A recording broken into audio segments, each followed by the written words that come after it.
Good morning students.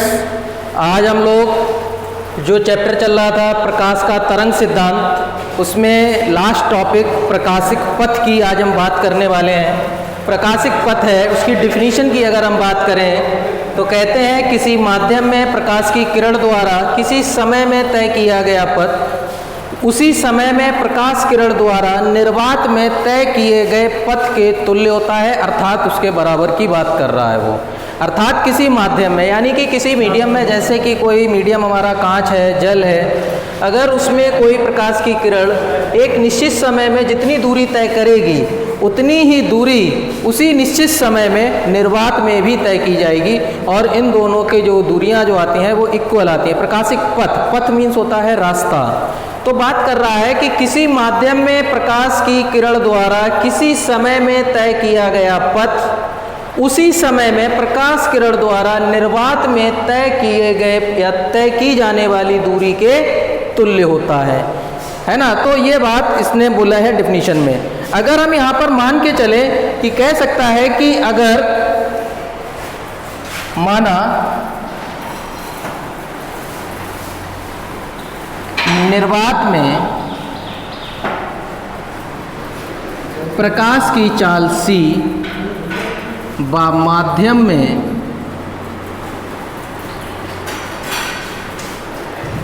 प्रकाश की चाल v है, तो माध्यम का अपवर्तनांक, फार्मूला आप लोगों ने हाई स्कूल में भी पढ़ रखा होगा, n बराबर c/v है ना। n बराबर c/v, यानी कि अपवर्तनांक वायु में या निर्वात में या वायु में जो प्रकाश की चाल थी वो थी c, और माध्यम में जो चाल थी v, इन दोनों का जो अनुपात है उसका यहाँ पर निरपेक्ष अपवर्तनांक की बात कर रहा है, यानी एब्सोल्यूट कांस्टेंट की बात कर रहा है। तो n बराबर c/v। अब आगे अगर हम कहें कि अगर माध्यम में प्रकाश किरण स्मॉल d दूरी तय करने में लगा समय, अगर हम यहाँ पर समय की बात करें, टाइम की बात करें, तो जब टाइम निकालते हैं तो बेटा समय बराबर दूरी बटे 4। अब चूंकि उसने बताया कि अगर माध्यम में वो स्मॉल d दूरी तय करता है, अब चूंकि माध्यम की बात कर रहा है तो माध्यम में जो प्रकाश की चाल होती है वो उसे हमने यहाँ पर v माना है। तो यहाँ पर इसके लिए जब टाइम निकालेंगे तो टाइम बराबर दूरी बटे 4, यानी कि स्मॉल d/v, यानी कि ये समय d दूरी तय करने में माध्यम में लिया जा रहा है। तो हमारे पास एक अपवर्तनांक आ गया, दूसरा समय आ गया, निकालना हमको यहाँ पर पथ है। तो क्या करेंगे,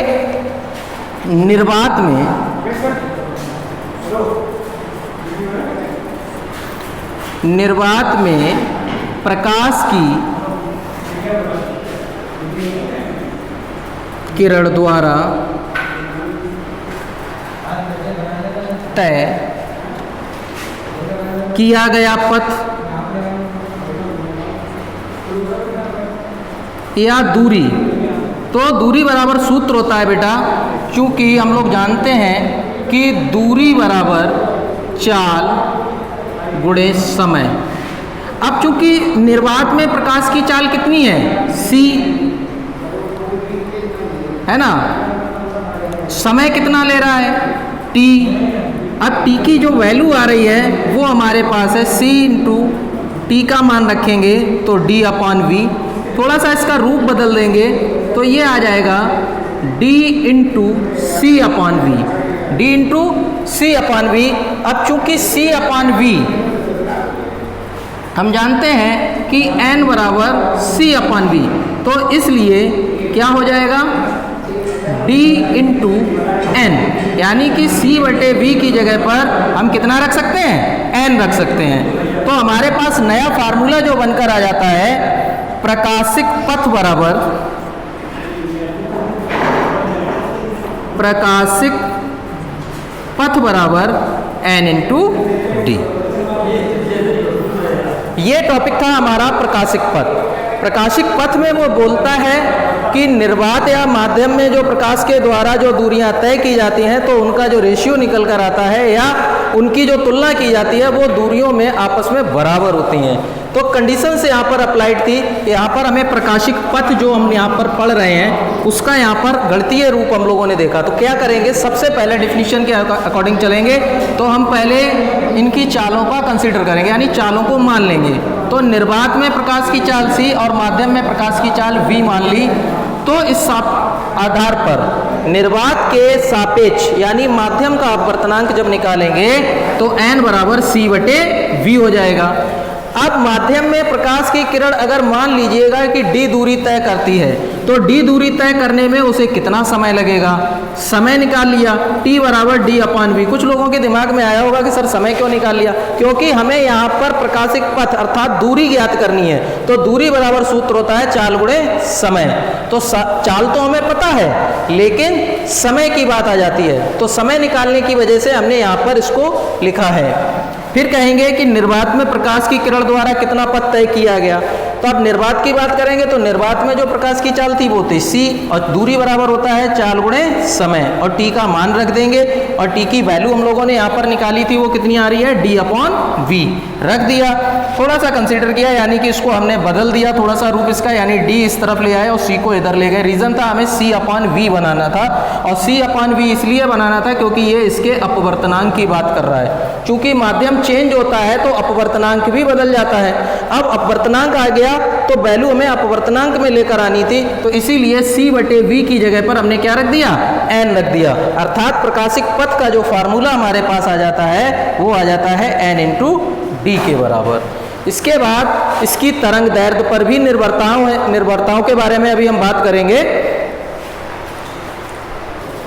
तो बेटा देखो अपवर्तन है ना, अपवर्तन के बारे में हाई स्कूल में भी हम लोगों ने पढ़ रखा है कि किसी भी माध्यम में प्रकाश के अपवर्तन की जब बात करते हैं तो अपवर्तन का मुख्य कारण होता है उसका अपवर्तनांक का अलग अलग होना, है ना। तो बात यहाँ पर आ जाए कि अगर हम यहाँ पर मान लें, सपोज कि मान लीजिएगा कि दो माध्यम है, माना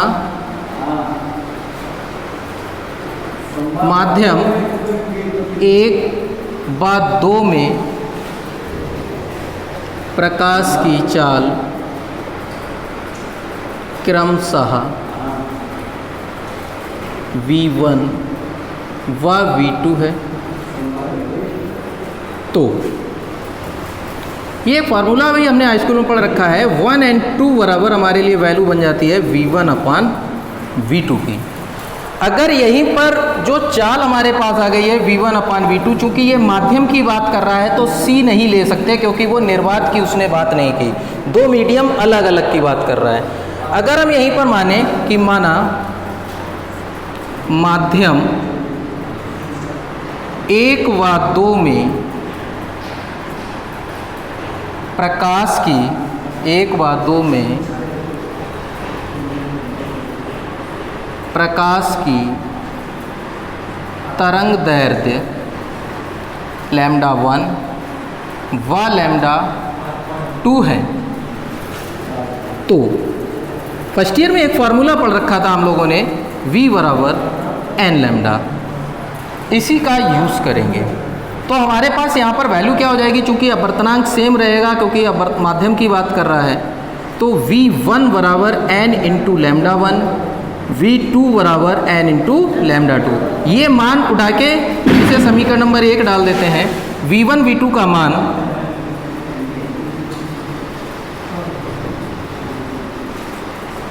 समीकरण 1 में रखने पर रख देंगे तो क्या हो जाएगा, 1 और 2 बराबर n λ1 अपॉन n λ2। n से n कैंसिल हो जाएगा तो बचेगा λ1 अपॉन λ2, और 1 और 2 बराबर भी हम लिख सकते हैं v1 अपॉन v2 के, v1 अपॉन v2 के। अर्थात 1 और 2 बराबर हो जाएगा λ1 अपॉन λ2 बराबर v1 अपॉन v2 के। यानी कि ये अपवर्तनांकों की बात कर रहा है अपवर्तनांक और तरंग दैर्ध्यों के रेशियो के साथ इसका रिलेशन, और उसके माध्यम में प्रकाश की चालों के साथ भी रिलेशन यहाँ पर आ जाता है। अब बात यहाँ पर आती है कि अगर माध्यम हमारा सेम हो जाए, या फिर कह सकें यदि 1 and 2 बराबर n के मान लें, 1 and 2 बराबर n के मान लिया जाए, तो वैल्यू अगर हम यहाँ पर रखेंगे तो तरंग दैर्ध्य के साथ में, तो n बराबर λ1 अपॉन λ2, या फिर यहीं से अगर λ2 की वैल्यू अगर निकालें तो λ1 अपॉन n। ये रिलेशन थे और इसी रिलेशन के साथ ही ये आपका चैप्टर समाप्त होता है। अभी हम इसके कुछ न्यूमेरिकल्स इन्हीं फॉर्मूला बेस के आधार पर आपको बता रहे हैं। तो बेटा देखिए, हमने न्यूमेरिकल्स की बात कर रहे हैं। जो फॉर्मूले अभी डेरिवेटिव किए हैं उन्हीं के आधार पर कुछ फॉर्मूले जो दिए थे आपको, उसी के आधार पर ये जो हमने न्यूमेरिकल्स लिखे हैं उनके बारे में बात कर रहे हैं। पहला न्यूमेरिकल है कि निर्वात में सोडियम प्रकाश की तरंग दैर्ध्य 6360 एंगस्ट्रॉम है।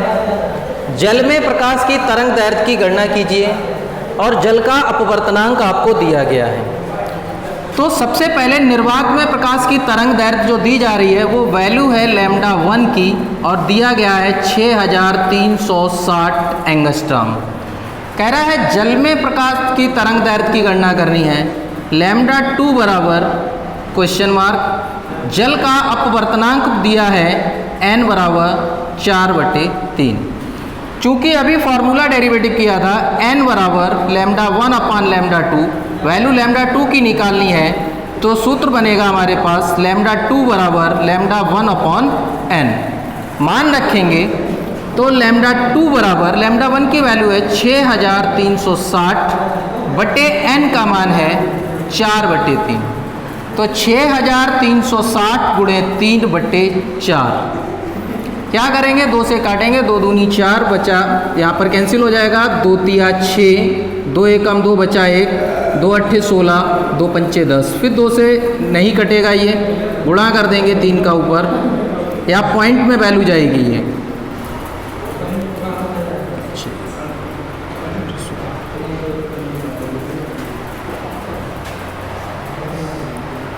दो से काटेंगे, 2 तिया 6, 2 एकम 2 बचा 1, 16 हो गया, 2 अट्ठे 16, 0 हो जाएगा। 2 से फिर काटेंगे, 2 एकम 2 बचा 1, 2 पंचे 10 बचा 1, 2 नेम 18, 0। इसमें 3 का मल्टीप्लाई करेंगे तो 0, 3 नेम 27, 7 हासिल लगी 2, पिछे 15 और 2 17 हासिल 1, 3 एकम 3 और 1 4, यानी कि 4770 एंगस्ट्रॉम।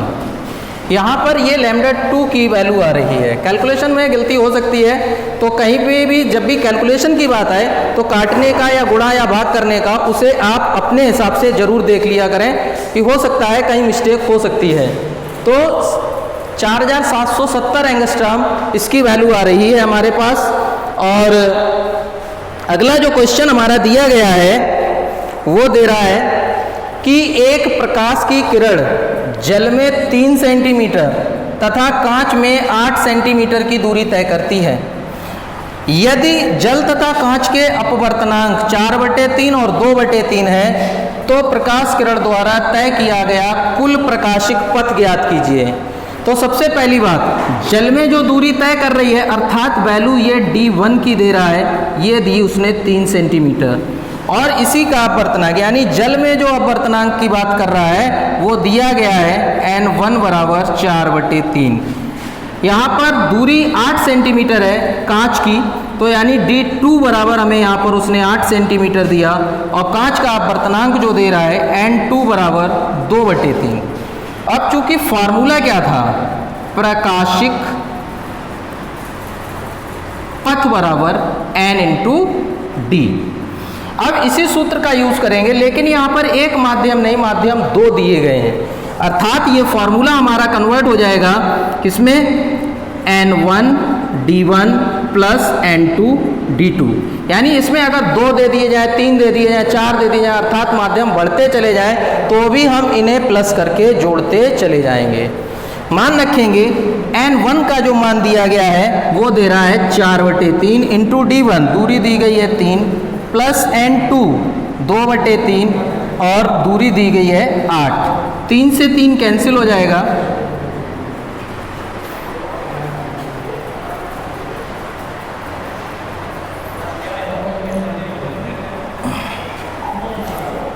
करना सर। बेटा सवाल नोट करते समय यहाँ पर थोड़ी सी गलती हो गई है कि यहाँ पर जो 2/3 दिया गया है 2/3 ना होकर 3/2 है, इसीलिए आंसर गड़बड़ा रहा है। इसे हम कितना लिखेंगे? 3/2। अब इसे जब हम कैंसिल करेंगे तो 2 चौकू 8 और 4 तिया 12, 4 + 12 इक्वल हो जाएगा हमारा 16 सेंटीमीटर।